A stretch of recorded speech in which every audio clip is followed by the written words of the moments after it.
இறைவன் எதற்கும் ஆவேசப்பட்டு எதற்கெடுத்தாலும் கோபப்பட்டு தண்டனை தரக்கூடிய மனித பிறவி அல்ல.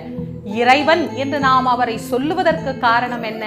எல்லாம் கடந்து நிற்பவர், அதனால் அவர் கடவுள். தன்னை வாழ்த்தியவனையும் தன்னை வைரவனையும் ஒன்றாக பார்க்கக்கூடியதே இறை நிலை. அதனால்தான் நல்லார்க்கும் பொல்லார்க்கும் நடுவில் நின்ற நடுவே, கல்லார்க்கும் கற்றவர்க்கும் களிப்பூட்டும் களிப்பே என்று அந்த பெருமானை பெரியோர்கள் எல்லாம் ஆராதித்திருக்கின்றார்கள். ஆக சிவபெருமான் எல்லா செயல்களையும் கண்டுகொண்டே இருக்கின்றார். இந்த பிரபஞ்சம் எல்லா செயல்களையும் பார்த்து கொண்டிருக்கின்றது. நன்மையை விதைத்தால் அந்த நன்மையை நிச்சயமாக ஒரு நாள் நாம் அறுவடை செய்யலாம். தீமையை விதைத்தால் கண்டிப்பாக அது தீமையில்தான் முடியும்.